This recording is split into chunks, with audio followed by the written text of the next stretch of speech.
hina sakata ahlu haqqin 'alal batil tawahhama ahlul batil annahum 'ala haqqin. Ketika orang yang berada di dalam kebenaran berdiam diri ketika melihat kebatilan, maka orang yang berbuat batil akan menganggap bahwa kebatilan yang mereka lakukan adalah sebuah kebenaran.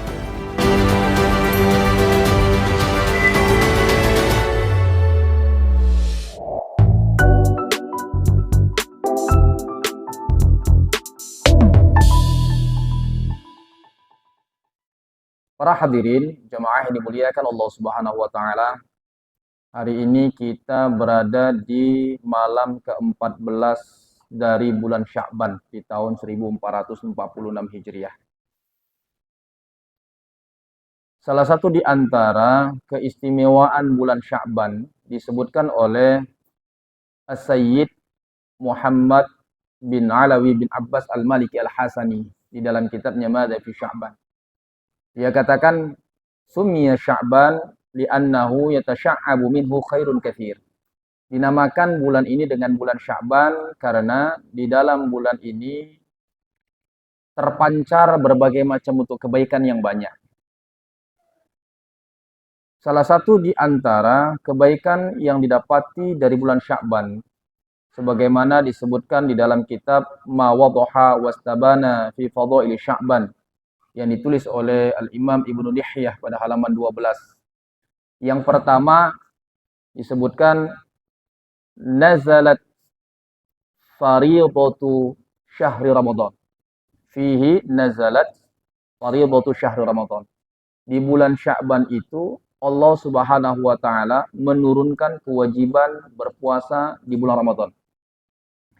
Bulan Ramadan itu adalah bulan yang istimewa, memiliki kemuliaan tersendiri. Namun, kemuliaan bulan Ramadan itu baru diberikan oleh Allah Subhanahu wa taala ketika adanya kewajiban puasa.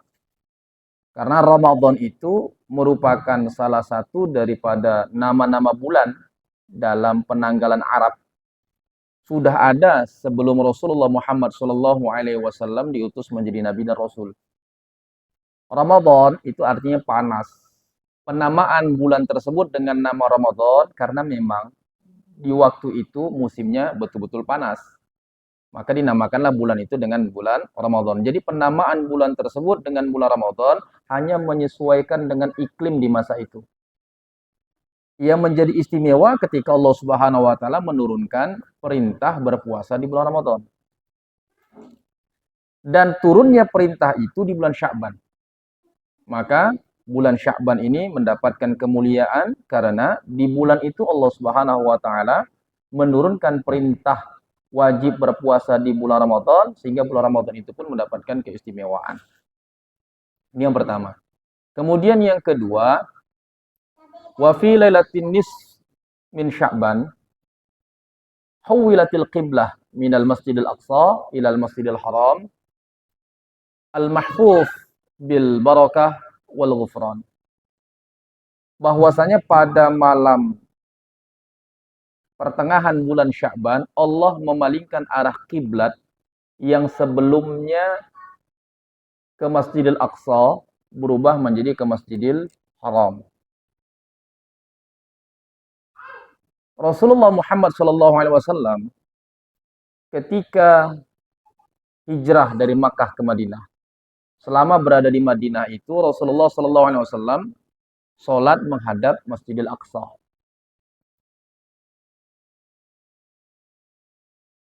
Dan kurun waktu selama Rasulullah SAW sholat menghadap Masjidil Aqsa itu kurang lebih sekitar 16 bulan. Dan selama 16 bulan juga Rasulullah Muhammad SAW berharap arah kiblat dipalingkan dari Masjidil Aqsa ke Masjidil Haram.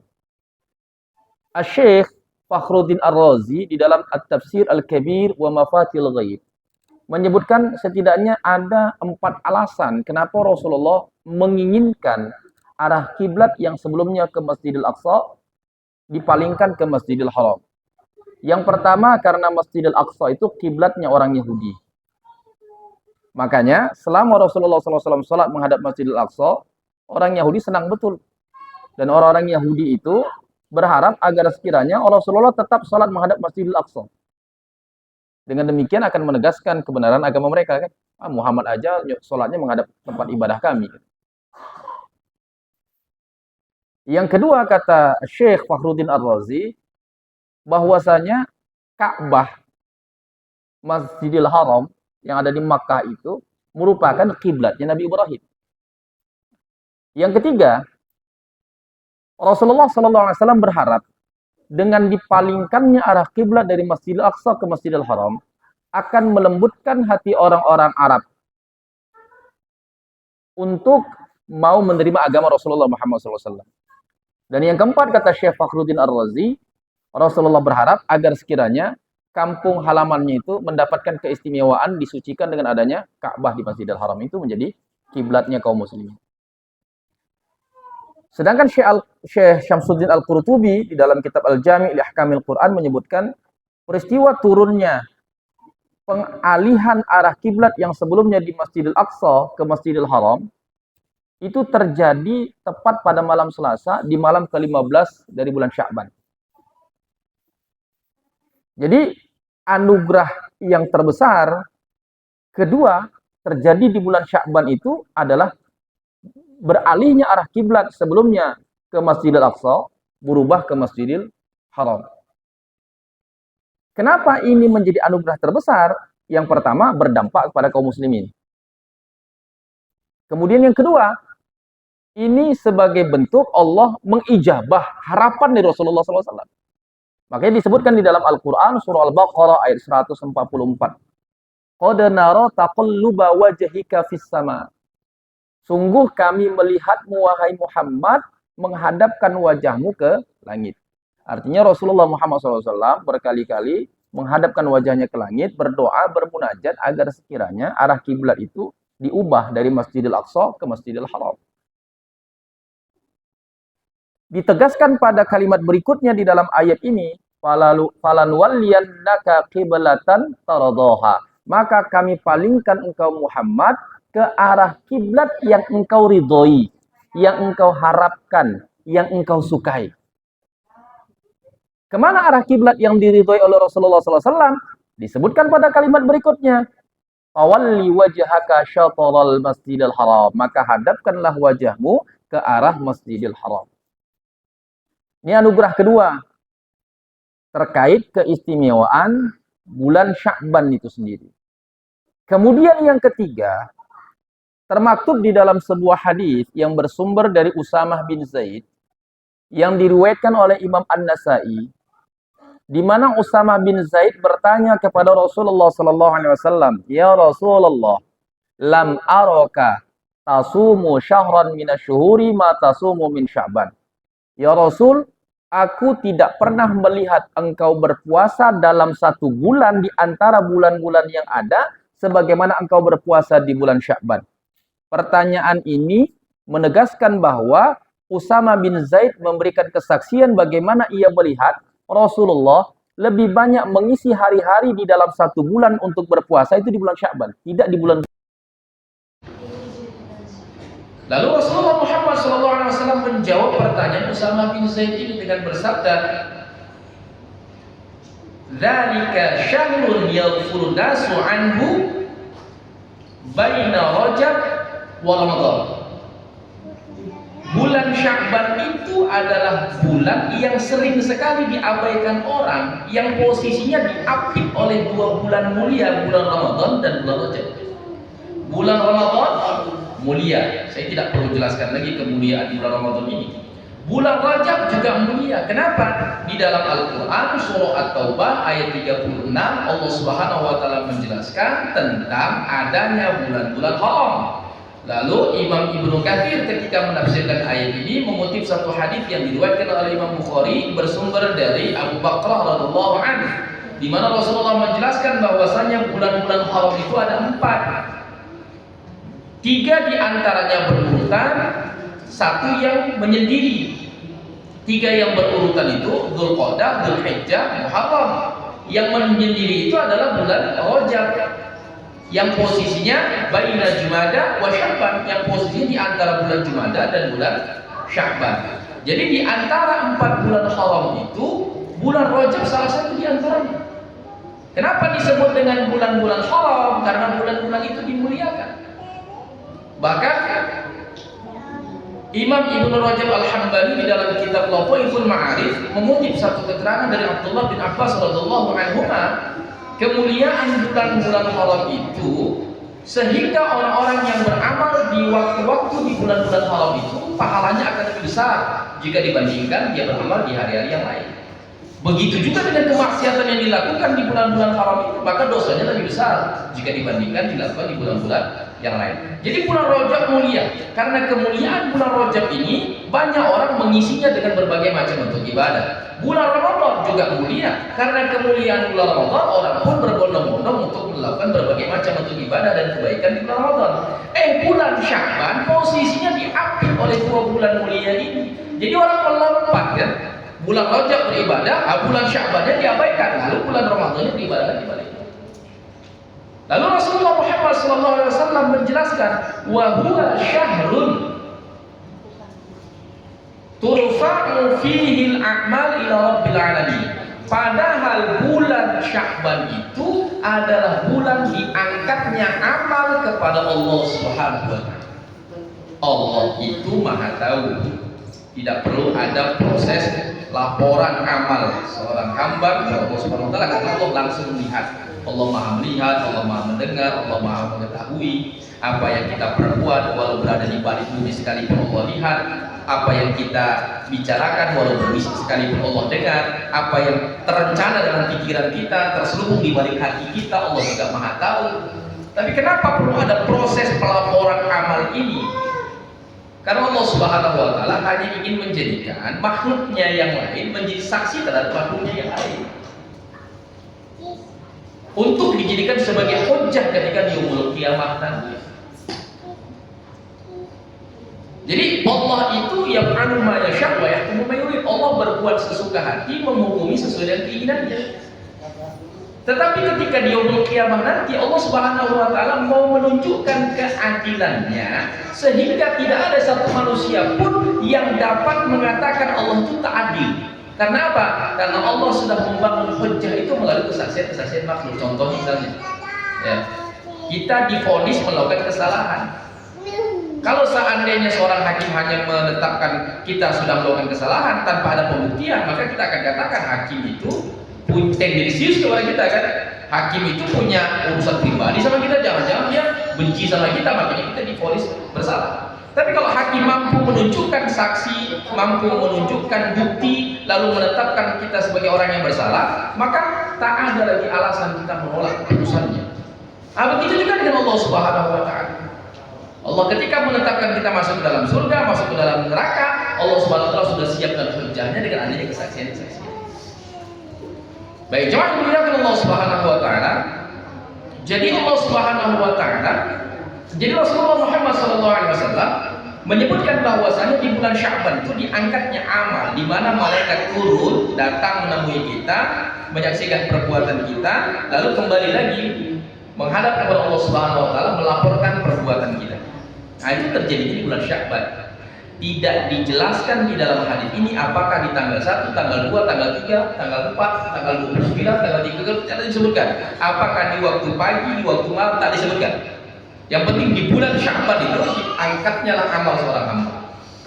Lalu Rasulullah Muhammad SAW menyebutkan, wa uhibbu ayyurfa'a amali wa ala sha'im, dan aku suka amalku diangkat sedangkan aku dalam keadaan berpuasa. Artinya Rasulullah Muhammad SAW berharap ketika malaikat datang itu dia sedang beribadah, ketika malaikat pergi meninggalkannya ia juga sedang beribadah, sehingga malaikat itu akan memberikan kesaksian di hadapan Allah. Ini dia hujjah.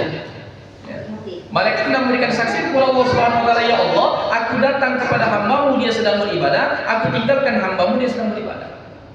Kenapa ibadah puasa yang dipilih oleh Rasulullah Muhammad SAW? Tentunya Rasulullah yang lebih tahu. Tapi setidaknya dapat kita pahami adalah ibadah puasa itu terhitung seseorang dianggap sedang beribadah dimulai dari terbitnya fajar sampai tenggelamnya matahari. Sedangkan ibadah yang lain seperti sholat misalnya, dihitung dia sedang ibadah sholat dimulai dengan takbiratul ihram ditutup dengan salam. Persoalannya kita tidak tahu malaikat itu datangnya kapan dan perginya kapan. Kalau sholat yang kita harapkan sebagai amal ibadah yang akan disaksikan oleh para malaikat, khawatir kita malaikat datang kita belum takbiratul ihram, artinya sedang tidak ibadah. Dan ketika malaikat meninggalkan kita sudah salam, yang artinya malaikat juga tidak menyaksikan kita sedang beribadah. Ya Allah, aku datang kepada hambamu, aku datang ini tidak sedang ibadah, aku meninggalkannya ini tidak sedang ibadah, padahal sebelumnya kita sholat. Sedangkan orang yang berpuasa, walaupun malaikat datang, kita sedang sibuk mengukir pulau-pulau di atas bantal, mengukir mimpi, dan malaikat pergi pun kita masih terlelap tidur, malaikat akan katakan, ya Allah, aku datang, hambamu sedang ibadah, aku tinggalkan dia sedang ibadah. Ibadah apa? Puasa. Jadi keistimewaan ketiga dari bulan Sya'ban itu adalah bahwa di bulan Sya'ban itu diangkatnya amal. Dan ibadah yang dipilih Rasulullah Muhammad SAW adalah ibadah puasa. Jadi kalau kita mau mengisi bulan Sya'ban dengan ibadah apa yang dipilih? Ibadah puasa.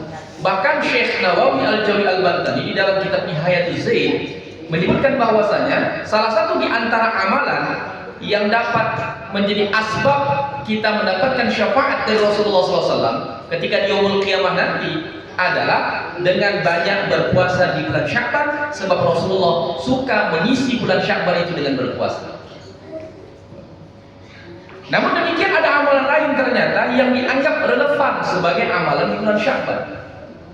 Imam Al-Qastalani misalnya menyebutkan di dalam kitab Al-Mawahibul Laduniyah bi Minahil Muhammadiyah, ia katakan Syahrul Sya'ban syahrul salat ala Rasulillah bi anna ayat as-salat nazalat fi. Bulan Sya'ban itu merupakan bulan bersalawat kepada Rasulullah, karena di bulan Sya'ban itu Allah menurunkan ayat salawat. Surah Al-Ahzab ayat 56.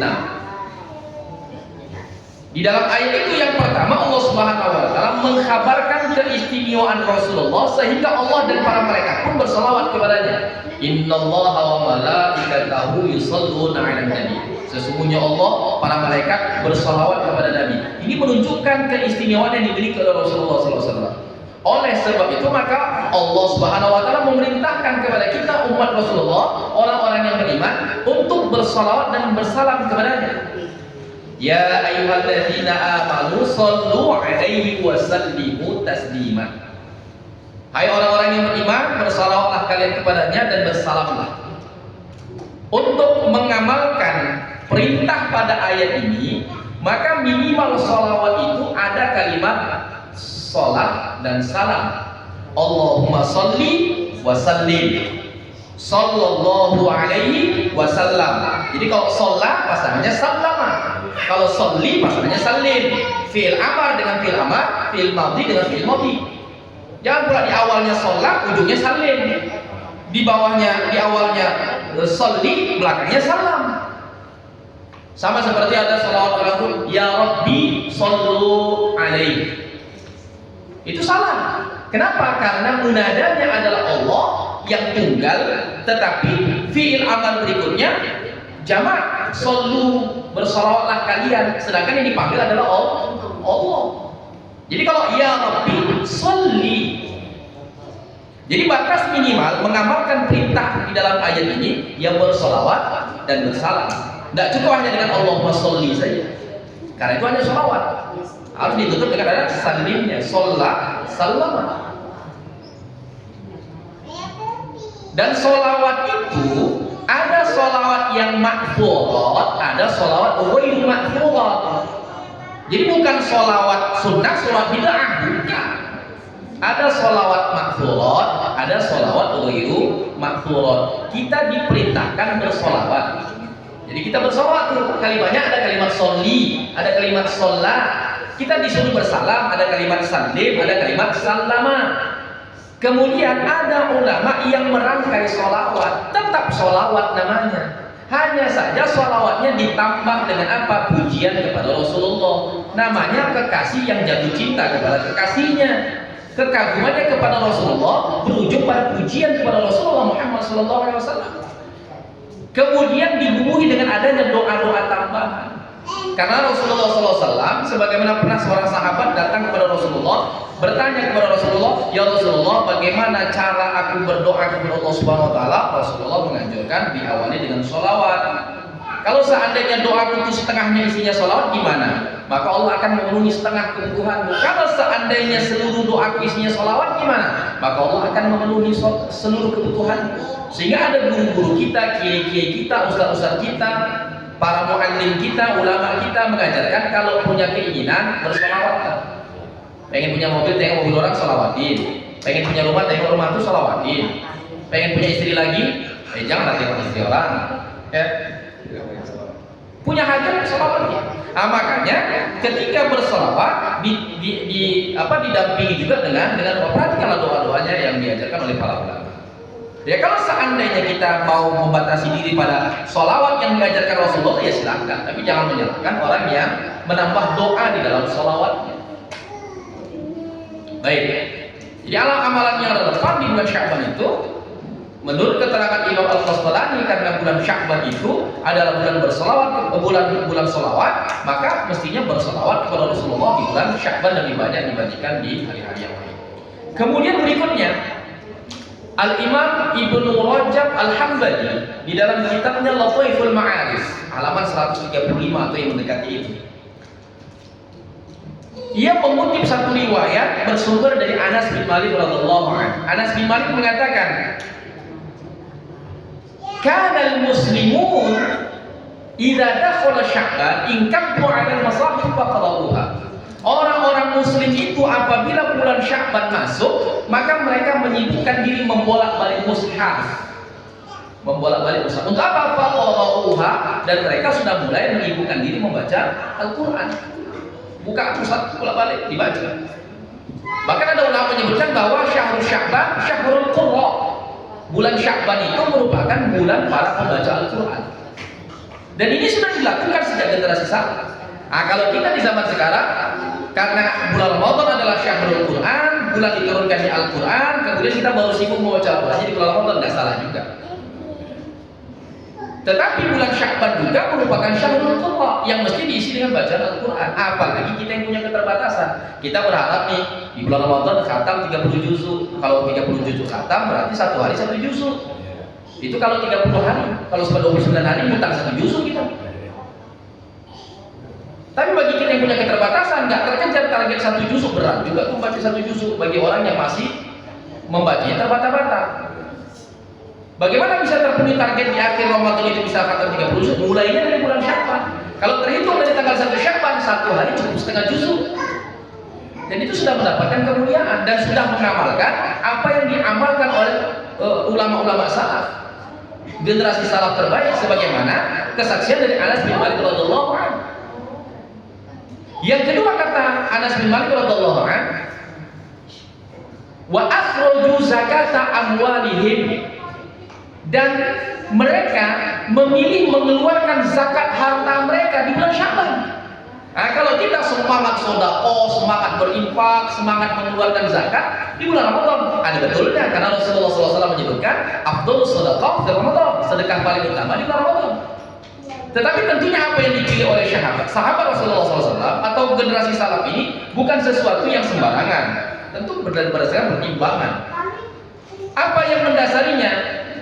Kebaikan itu terkadang kualitasnya menjadi tinggi atau pahalanya akan menjadi besar, bukan hanya bergantung pada jenis perbuatannya saja, jenis amalnya saja, tetapi juga dipengaruhi dengan niatnya. Makanya di dalam sebuah hadis Rasulullah Muhammad SAW menyebutkan, niatul mu'min khairun min amali. Niat orang beriman itu lebih baik daripada amalnya.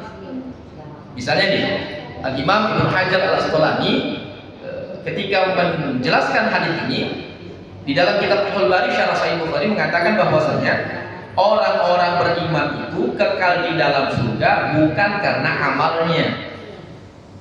Karena tidak semua perbuatan kita itu baik. Anggaplah semua perbuatan kita baik, enggak sepanjang waktu kita itu berbuat. Ada masa kita itu rehat, stuck, ngapain, tidur. Jadi kalau dalam satu hari satu malam 24 jam, ada 8 jam kita tidur, 8 jam tidak sedang beramal. Kalau masuk surga karena amal, nanti ketika di dalam surga dalam satu hari 8 jam kita keluar dulu bentar ngerokok. Oh enggak, kita keluar dulu bentar. Nah, nanti ngerokok minta apinya ke neraka kan repot urusannya. Kalau karena amal berarti ada masa di dalam kehidupan kita di surga itu akan keluar dulu, karena di waktu-waktu itu kita tidak sedang beramal. Tapi apa yang membuat kita itu kekal di dalam neraka? Ya karena niatnya, kita niat tetap istiqomah di dalam keimanan kepada Allah Subhanahu wa taala. Begitu juga dengan orang-orang kafir. Kenapa mereka kekal di dalam neraka? Bukan karena amal, karena orang kafir itu nggak selalu perbuatannya buruk, ada baiknya juga. Mereka mau tegur sapa, mereka mau ramah tamah, mereka juga mau membantu orang lain, mereka mencintai keluarganya, mencintai sukunya, mencintai masyarakatnya. Nah, itu kan bahagia dari kebaikan. Jadi perbuatan orang kafir itu tidak selalu semuanya buruk, ada baiknya juga. Tapi apa yang membuat mereka kekal di dalam neraka? Niat mereka untuk tidak mau masuk ke dalam agama Allah Subhanahu wa taala. Begitu juga dengan amalan. Emang disebutkan di dalam hadis Nabi bahwasanya sedekah paling utama di bulan Ramadan. Lalu bagaimana dengan pilihan ulama salaf ini? Mereka memilih untuk mengeluarkan zakat harta di bulan Sya'ban. Ternyata niat mereka mengeluarkan zakat harta di bulan Sya'ban itu masih terhubung dengan bulan Ramadan. Makanya di dalam kitab itu disebutkan taqwiyatan lidh-dha'ifi wal miskin li siyam Ramadan. Tujuan mereka mengeluarkan zakat harta mereka di bulan Sya'ban adalah untuk memberikan nutrisi, memberikan bekal, memberikan kekuatan kepada orang yang lemah, orang yang miskin, untuk mereka bisa berpuasa di bulan Ramadan. Orang yang ekonominya menengah ke atas, mereka bisa fokus beribadah selama di bulan Ramadan, tidak khawatir ngurusi makan apa besok, baju apa yang akan disiapkan untuk lebaran. Tapi orang-orang yang miskin, orang-orang yang lemah tidak bisa fokus beribadah, karena saat mereka sedang berpuasa, bisa itu ada kekhawatiran di dalam diri mereka, nanti buka puasanya pakai apa ya, nanti sahurnya pakai apa ya. Apalagi kalau misalnya orang yang miskin ini punya anak, bayangkan kita, dia lewat pulang ke rumahnya di waktu sore, di saat orang sedang asik ngabuburit, dia terpaksa memalingkan wajah anaknya agar nggak nengok orang jualan bukaan puasa. Karena kalau anaknya nengok, anaknya minta, dia nggak punya duit untuk memberikan. Makanya perlu ada menyiapkan bekal untuk orang-orang miskin ini, minimal kebutuhan pokok mereka selama 1 bulan penuh. Kalau di zaman kekinian sekarang perlu diorganisir oleh lembaga, komunitas, organisasi untuk mengumpulkan donasi demi menyiapkan bekal-bekal orang-orang miskin tadi, sehingga mereka bisa fokus beribadah. Nah, kalau dulu saya pernah tinggal di masjid itu kan, Pemko biasa mengeluarkan sumbangan itu, atau mungkin orang-orang kan orang muslim kan, di awal Ramadan kasih susu 30 kaleng, harapannya 1 kaleng untuk 1 kali buka puasa atau 1 kali sahur. Jadi selama 1 bulan disiapkan bekal, kasihnya Indomie berapa kotak, berapa kerdus kan, kasihnya beras segala macam. Nah, itu perlu kita inisiasikan. Baik, ini yang kedua disebutkan di dalam kitab Lataiful Ma'arif. Namun berikutnya ada lagi yang lebih istimewa. Apa yang lebih istimewa itu? Di bulan Sya'ban itu salah satu di antara keistimewaannya pada nisfu Sya'ban. Salah satu keistimewaannya pada nisfu Sya'ban. Bahkan para ulama itu memberikan perhatian khusus, sehingga mereka pun membuat buku-buku terkait pembahasan tentang malam nisfu Sya'ban dari generasi terdahulu. Misalnya ada Al-Imam Al-Faqih Ibnu Hajar Al-Haytami, seorang ulama bermadzhab Syafi'i, penulis kitab Tuhfatul Muhtad, dan banyak kitab yang beliau tulis. Salah satu di antara yang beliau tulis itu ada kitab judulnya Al-Idah wal Bayan fi Fadail Lailatul Nisfi Sya'ban. Kemudian ada Al-Muhaddits Najmuddin Al-Ghaiti, ia menulis kitab Mawahibul Karimil Mannan fil kalam ala awali surah Ad-Dukhan wa Fadail Lailatul Nisfi Sya'ban. Ya, kemudian kitab ini diringkas oleh murid-murid beliau, Al-Faqih Salim bin Muhammad As-Sanbui. Dan banyak sekali kitab-kitab yang ditulis oleh para ulama berkaitan dengan hal ini. Termasuklah diantaranya ada Syekh Abdullah bin Siddiq Al-Ghumari. Kemudian ada juga Syekh As-Sayyid Muhammad bin Alawi bin Abbas Al-Maliki Al-Hasani, nama kitabnya Mada fi Sya'ban. Ini menunjukkan betapa para ulama itu memberikan perhatian khusus tentang satu momentum yang disebut dengan malam nisfu Sya'ban. Kemuliaan malam nisfu Sya'ban ini berdasarkan kepada hadis-hadis, athar-athar, dan berbagai pendapat para ulama yang menerangkan itu, sehingga diakui oleh para ulama tentang keistimewaan malam nisfu Sya'ban. Oleh karena itu malam nisfu Sya'ban yang istimewa itu mesti diisi dengan berbagai macam amal. Salah satu di antara hadis yang menunjukkan keistimewaan malam nisfu Sya'ban, hadis ini termaktub di dalam Sahih Ibnu Hibban, juga diriwayatkan oleh Imam At-Tirmidzi dan disahihkan oleh beberapa ulama termasuk Syekh Nasruddin Al-Albani mensahihkannya, di mana Rasulullah Muhammad SAW bersabda, "Yattali'u Allahu 'azza wa jalla fi khalqihi." Allah Subhanahu wa taala memandang makhluknya di malam nisfu Sya'ban itu.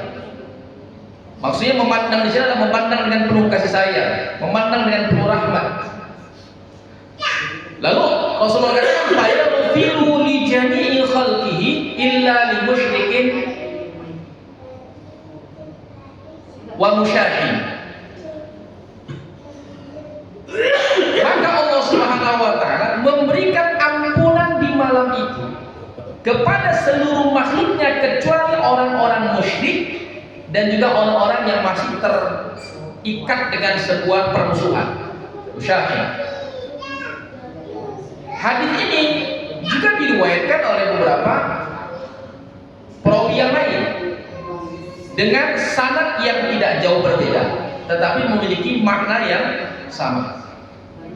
Bahkan Ibnu Taimiyah sendiri di dalam kitab Majmu' Fatawanya pada juz 23 halaman 132 menegaskan bahwasanya sungguh telah diriwayatkan di berbagai hadis, di berbagai athar, dan dilakukan oleh generasi salaf tentang kemuliaan malam nisfu Sya'ban itu,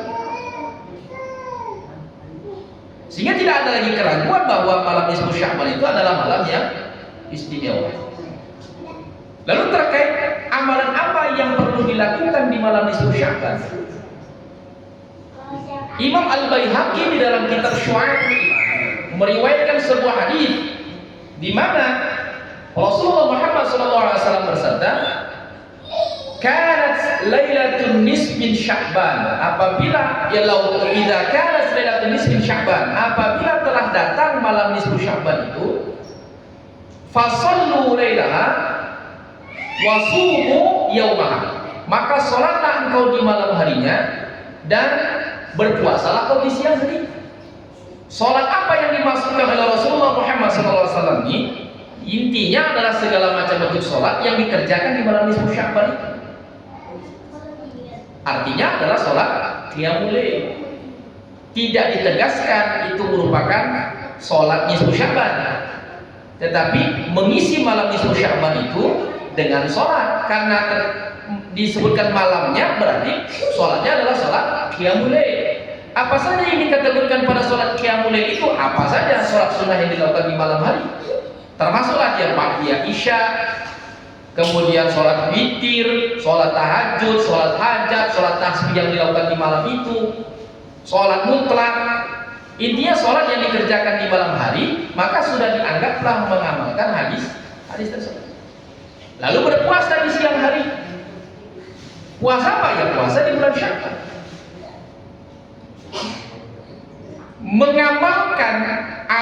Mengisi bulan nisfu Sya'ban ini dengan berbagai macam bentuk amalan, termasuklah sholat, baca Quran, zikir, dan lain sebagainya.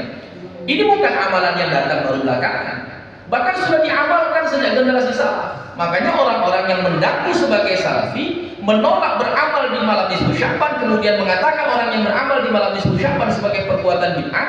Ini menunjukkan bahwa sebenarnya mereka tidak benar-benar belajar tentang amalan salaf. Contohnya misalnya,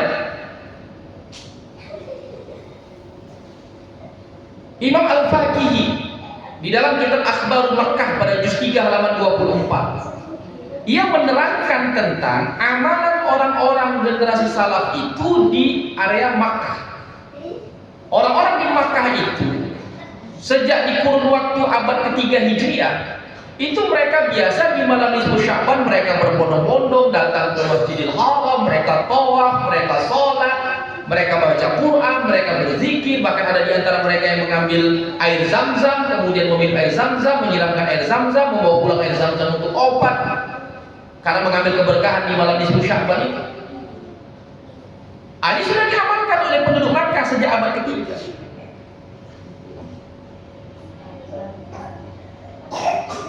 Bahkan di kurun waktu abad keempat dan seterusnya juga diamalkan oleh banyak ulama.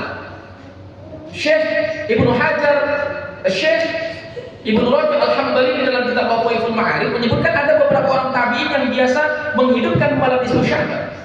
Salah satu di antaranya Makhul rahmatullah alaih. Kemudian ada beberapa ulama tabi'in lain.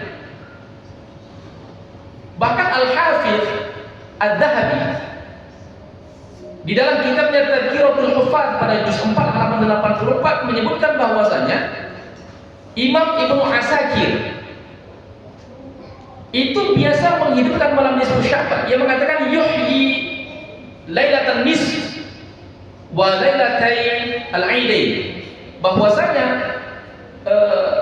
Imam Ibnu Asakir itu memang biasa menghidupkan malam nisfu Sya'ban dan juga 2 malam Id, yaitu Idul Fitri dan Idul Adha, bis shalah wa bil dzikr, dengan cara mendirikan salat dan banyak berzikir kepada Allah Subhanahu wa taala. Jadi mengamalkan, mengisi amalan-amalan di malam nisfu Sya'ban, kemudian berpuasa di nisfu Sya'bannya, di siang harinya, itu merupakan sebuah amalan yang memang dianjurkan di dalam hadis Rasulullah Muhammad SAW sebagai bentuk memuliakan malam nisfu Sya'ban dan hari nisfu Sya'ban. Nah, sedangkan amalan apa yang dipilih itu beragam amalan. Karena amalan itu ada yang amalan ibadah mahdhah, ada yang ghairu mahdhah. Ibadah mahdhah itu ada yang muqayyadah, ada yang mutlaqah. Nah, ibadah mahdhah yang mutlaqah ini kita diberi kebebasan untuk memilih kapan melakukannya, di mana melakukannya, ukuran melakukannya. Contoh misalnya baca Quran. Baca Quran itu ibadah mahdhah. Tetapi dia ibadah yang mutlaqah. Rasulullah menganjurkan untuk membaca Al-Quran karena dia akan menjadi pemberi syafaat ketika di yaumul qiyamah bagi pembacanya. Namun, apakah ketika kita mengamalkan atau menjalankan anjuran dari Rasulullah ini harus sekali untuk membaca Al-Baqarah dari Al-Fatihah sampai An-Nas sekaligus 30 juzuk? Kan tidak. Kita punya pilihan untuk menentukan kadarnya. Dalam satu hari mau berapa surah, mau berapa juzuk, mau berapa ayat. Dalam satu hari itu mau waktunya kapan? Mau pagi, siang, sore, malam. Mau di mana kita menentukannya? Dan terkadang kita juga perlu menentukan tempat tertentu dan waktu tertentu, kadar tertentu untuk menjadi standar keistiqomahan. Aku pengen baca Quran setiap ba'da subuh di masjid, selesai sholat subuh 10 surah atau 10 ayat misalnya. Adakah Rasulullah menganjurkan membaca Quran setiap ba'da subuh dan dilakukan di masjid setiap hari dan dibatasi 10 surah, 10 ayat? Gak ada Rasulullah menekankan itu. Tapi kita diberi kebebasan untuk menentukan itu.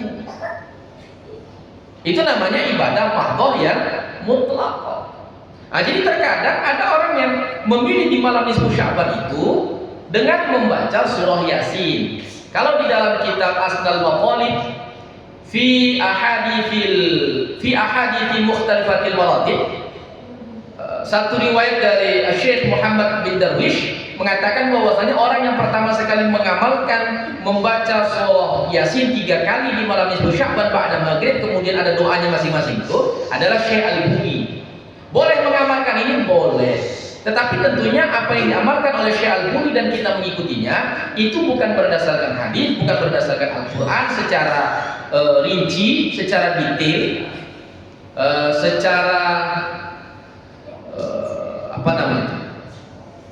secara khusus, tetapi itu merupakan tajrid dari Syekh Al-Buni, boleh-boleh saja. Misalnya kita nih ngamalin zikir, subhanallah, subhanallah, kita baca 100 kali dan kemudian kita merasa mendapatkan keberkahan.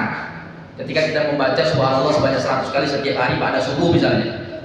Karena kita merasakan ada keberkahan itu, kita ajarkan kepada anak dan istri, diamalkan oleh anak dan istri. Kemudian mereka mengajarkan kepada orang lain juga, mendapatkan keberkahan yang sama juga. Nah, ini berdasarkan tajrid namanya. Adakah ukuran dari Rasulullah membacanya 100 kali? Tidak ada. Adakah ketetapan waktunya, tempatnya? Enggak ada. Tapi kita mengamalkan perintah untuk banyak berzikir dan kita memilih menetapkan angka tertentu pada jumlah zikirnya karena itu masuk dalam kategori ibadah makhluk yang mutlaqah. Lalu kita merasa mendapatkan keberkahannya, kita ajarkan kepada orang lain dan itu hukumnya boleh. Baik jemaah muliakan Allah Subhanahu wa taala. Sebenarnya sangat banyak sekali pembahasan berkaitan dengan nisfu Sya'ban, bulan Sya'ban, berkaitan dengan keistimewaannya dan juga jawaban-jawaban terhadap tuduhan-tuduhan orang yang mengatakan bid'ah pada amalan-amalan nisfu Sya'ban, begitu juga dengan amalan di bulan Sya'ban. Namun setidaknya apa yang saya sampaikan cukuplah memadai agar sekiranya menjadi pengetahuan bagi kita. Tinggal kita memilih saja mau memilih melakukan amalan apa. Intinya jangan sampai kita mengisi momentum yang Allah Subhanahu wa taala muliakan, di mana momentum itu Allah Subhanahu wa taala menebarkan rahmat dan ampunannya, tapi kita justru bukan mengejar rahmat dan ampunan, malah melakukan kemaksiatan yang berujung pada perbuatan dosa. Ini merupakan kedurhakaan yang paling besar.